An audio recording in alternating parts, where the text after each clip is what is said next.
Assalamualaikum warahmatullahi wabarakatuh. Untuk bab yang kedua ini yang kita pelajari adalah rangka, otot, dan pesawat sederhana.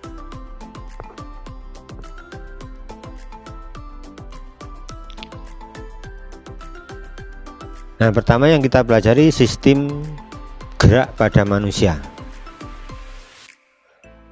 Nah, pada sistem gerak pada manusia itu memiliki tulang yang kita kenal sebagai alat gerak pasif. Jenis-jenis tulang ada tulang rawan, bahasa latinnya adalah cartilago. Tulang sejati, bahasa latinnya adalah osteon. Nah, menurut bentuknya akan terbagi menjadi tulang pipa, tulang pipih, tulang pendek, tulang tidak beraturan. Nah, perhatikan ini struktur tulang sejati. Nah, di situ ada pembuluh-pembuluh darahnya, ada bagian-bagian yang namanya saluran hafes, ada osteosit, kemudian ada lakuna, ada kanalikuli.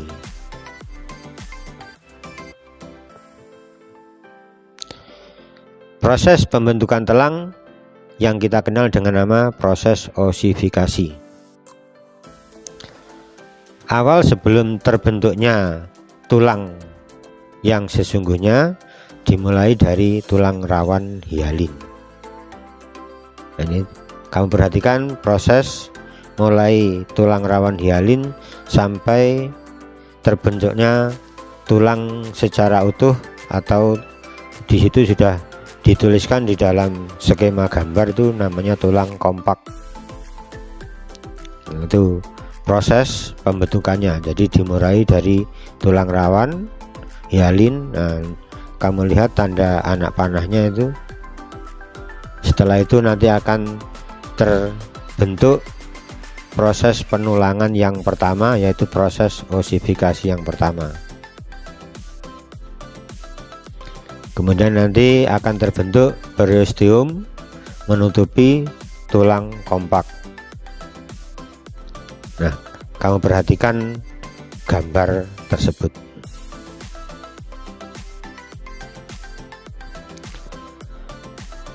Kita lanjutkan pada fungsi tulang. Yang pertama, pemberi bentuk tubuh. Yang kedua, sebagai pelindung organ tubuh yang vital. Yang ketiga, fungsi yang ketiga, penahan atau penegak tubuh. Fungsi yang keempat, tempat pembentukan sel darah. Fungsi yang kelima, tempat menyimpan mineral, terutama kalsium dan fosfor.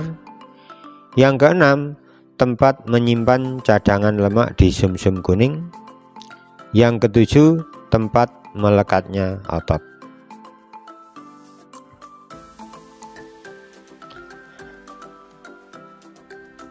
Yang ketiga yang kita bahas adalah hubungan antar tulang atau persendian. Di situ ada istilah sinartrosis atau disebut dengan sendi mati, amfiartrosis, kemudian diartrosis atau sendi gerak. Nah, macam-macam sendi ada. Yang pertama sendi engsel. Nah, ini contohnya pada siku. Kemudian sendi putar, contohnya pada kaki. Kemudian sendi peluru, contohnya pada bahu.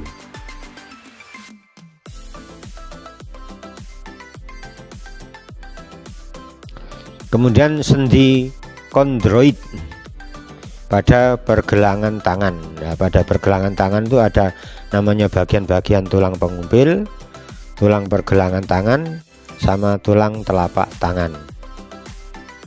Kemudian ada sendi geser yang contohnya pada pergelangan kaki. Kemudian ada sendi pelana, contohnya pada ibu jari tangan. Ini gambar kerangka tubuh manusia. Bagian yang pertama kamu lihat ada tulang tengkorak.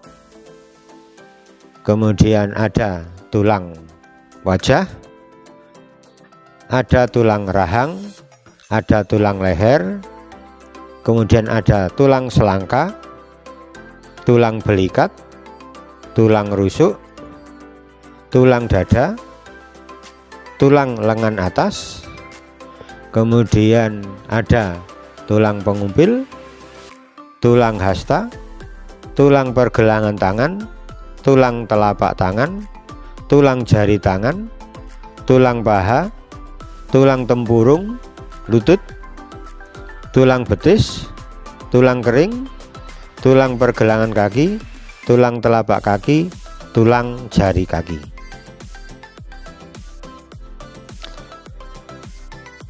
Kerangka tubuh manusia tersusun atas rangka aksial atau penyusun badan, meliputi kelompok tulang tengkorak,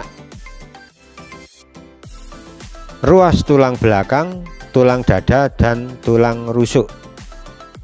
Kemudian anggota tubuh meliputi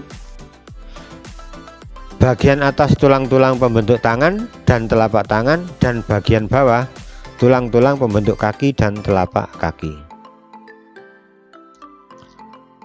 Nah, di samping tulang, manusia atau kerangka itu juga memiliki yang namanya otot, yang kita kenal sebagai alat gerak aktif. Nah, jenis-jenis otot, yang pertama ada otot jantung, kemudian otot lurik, dan otot polos. Nah, kamu perhatikan di situ perbedaan masing-masing otot. Di gambar atau di gambar otot jantung, otot lurik, otot polos, nanti kamu perhatikan apa perbedaannya. Kemudian kerja otot, ada yang bersifat antagonis, ada yang bersifat sinergis. Kemudian mekanisme sistem gerak otot,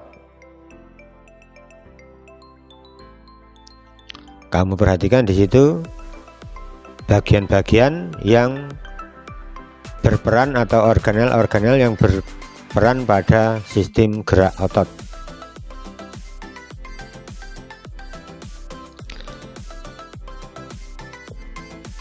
Energi yang timbul untuk gerak otot, ada aktin, ada miosin, kemudian akan dibantu oleh ATP atau adenosin trifosfat, akan membentuk aktomiosin. Kemudian fosfokreatin plus ADP, adenosin difosfat, kemudian mendapatkan enzim fosfokinase, akan didapatkan kreatin plus adenosin trifosfat. Atau nanti kamu perhatikan gambar timbulnya energi yang dibentuk dari gerak otot. Gangguan-gangguan pada sistem gerak. Yang pertama, kelainan dan gangguan pada tulang dan sendi. Ini disebabkan oleh kekurangan vitamin D, fraktura, kesalahan sikap duduk, nanti akan menyebabkan kifosis, iordosis, skoliosis, nekrosis, dislokasi, ankilosis, artritis, dan lain sebagainya. Sedangkan kelainan-kelainan otot ada atrofi, ada tetanus, ada stiff, dan lain sebagainya.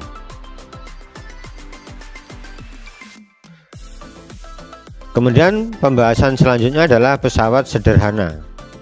Pesawat sederhana itu meliputi tuas, katrol, bidang miring, dan roda berporos. Tuas pun masih terbagi lagi menjadi ada tuas jenis 1, tuas jenis 2, tuas jenis 3. Katrol pun ada katrol tetap, katrol tunggal bergerak, ada sistem katrol. Sedangkan bidang miring itu contohnya pada baji dan skrup.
Hubungan pesawat sederhana dengan kerja otot manusia. Contoh tuas jenis pertama pada otot manusia itu adalah otot leher. Ketika menengadahkan kepala. Tuas jenis kedua pada manusia itu contohnya pada otot betis yang mengangkat tubuh ke atas. Untuk tuas jenis ketiga yang terdapat pada tubuh manusia itu adalah pada otot lengan yang membawa bola.